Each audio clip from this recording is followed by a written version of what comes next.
రాష్ట్రీయ స్వయం సేవక సంఘ శతాబ్ది ఉత్సవ కార్యక్రమం సందర్భంగా శుభాకాంక్షలు తెలియజేస్తున్నాను.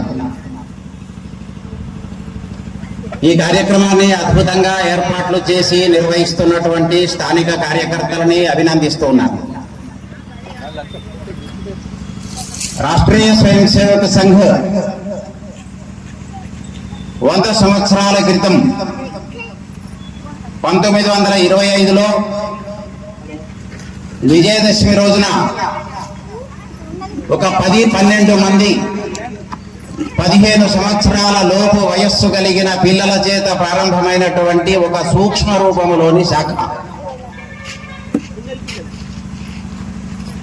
1925కు ముందు ఉన్నటువంటి పరిస్థితులు పరిశీలిస్తే ఈ దేశంలో చాలా భాగం బ్రిటిష్ ఇండియాగా ఉంది. కొంత భాగం స్వదేశీ సంస్థానాల అధీనంలో ఉన్నప్పటికీ బ్రిటిష్ వారి యొక్క పరిపాలన కారణంగా వేల సంవత్సరాల నుండి ఇక్కడ విలసిల్లినటువంటి సనాతన ధర్మం సవ్యమైన దిశలో కొనసాగలేకపోయింది.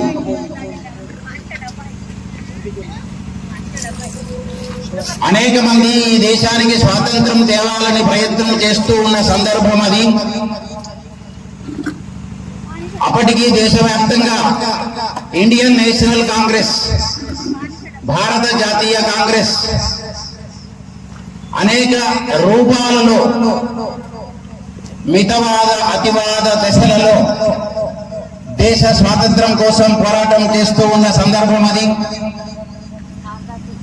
1916 నుండి మహాత్మా గాంధీ ఆఫ్రికా నుండి భారతదేశానికి వచ్చి 3 సంవత్సరాలు సబర్మతిలో గుజరాత్ లో నుండి దేశాన్నంతా పరిశీలన చేస్తూ ఉన్న సందర్భం. 1919లో మొదటి ప్రపంచ యుద్ధం పూర్తయింది. రష్యా విపరీతంగా నష్టపోయింది. సరిగ్గా అదే సమయంలో 1920 నుండి 25 మధ్య కాలంలో ఈ దేశంలో ఏర్పడిన మరొక సంస్థ భారత కమ్యూనిస్టు పార్టీ. బహుశా అది ప్రారంభమై కూడా 100 సంవత్సరాలు కావస్తుంది.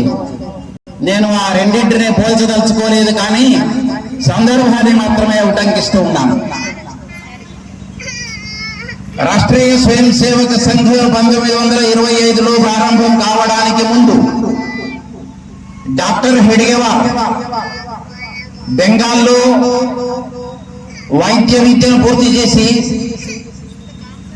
ఎక్కడో వైద్యుడిగా స్థిరపడి ఉంటే ఈరోజు ఇక్కడ ఈ కార్యక్రమం ఉండేది కాదు. కానీ బెంగాల్లో ఆనాడు ఏర్పడిన అనుశీలన సమితి అనే ఒక సంస్థ ద్వారా ఈ దేశానికి స్వాతంత్రము ఎంత అవసరమో అర్థం చేసుకున్నటువంటి డాక్టర్ హెడ్గేవార్ ఆనాడు ఉద్యమ రూపంలో బ్రిటిష్ వాళ్ళని వ్యతిరేకిస్తూ జరుపుతున్న ఉద్యమాలలో జాతీయ కాంగ్రెస్ అడ్వాన్స్ గా ఉంది. కాబట్టి అదే సంస్థలో వారు కూడా పనిచేశారు.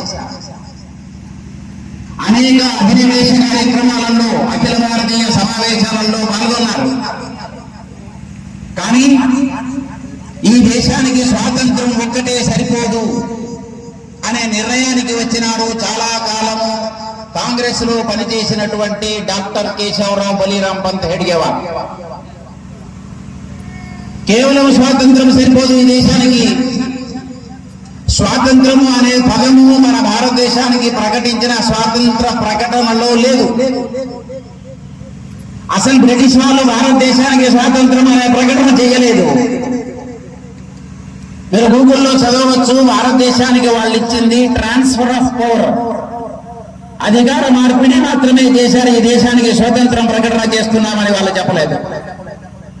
దాన్ని ముందే పసిగట్టినటువంటి డాక్టర్ హెడ్గేవార్ కేవలం రాజకీయ స్వాతంత్రం సరిపోదు ఈ దేశానికి,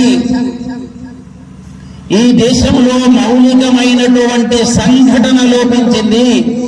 కాబట్టి సంఘటన వైపు నా దృష్టి ఉండాలి అని భావించినారు. 1947లో మనకు స్వాతంత్రం వచ్చింది, అందరికీ తెలుసు. దానికి ముందు 200 సంవత్సరాలు దాదాపుగా బ్రిటిష్ వాళ్ళు పరిపాలన చేశారు. దానికి ముందు 1526 వరకు మొఘలాయిలు పరిపాలన చేశారు. ఇంకా ముందుకు వెళితే సయ్యదులు, లోఢీలు, సుల్తాన్లు, ఖిల్జీలు ఈ దేశాన్ని పరిపాలన చేశారు. ఇక్కడ కూర్చున్న మనందరము ఆలోచించాల్సిన విషయం ఒకటి. 100 సంవత్సరాల క్రితం డాక్టర్ హెడ్గేవార్ ఆలోచించిన విషయం ఇది. వీళ్ళెవరూ కూడా బ్రిటిష్ వాళ్ళు కానీ, మొఘలాయిలు కానీ, ఖిల్జీలు కానీ, సుల్తానులు కానీ, ఇంకా డచ్ వారు కానీ, పోర్చుగీస్ వారు కానీ ఈ దేశానికి వచ్చినప్పుడు వాళ్ళ వెంట సైన్యాన్ని తీసుకొని రాలేదు. వాళ్ళ వెంట వాళ్ళ కుటుంబ సభ్యుల్ని తీసుకొని రాలేదు. ఎవరు కూడా తమ భార్యను తీసుకొని రాలేదు ఇక్కడికి. కానీ ఈ దేశానికి వచ్చిన తర్వాత వాళ్ళెవరూ కూడా భార్య లేకుండా లేరు. ఎక్కడి నుంచి వచ్చినారు వాళ్ళకంతమందికి భార్యలు? వేల మందిని, లక్షల మందిని ఈ దేశంలో సనాతన ధర్మం పాటించే వాళ్ళని అయితే మతాంతరీకరణ చేశారు లేదా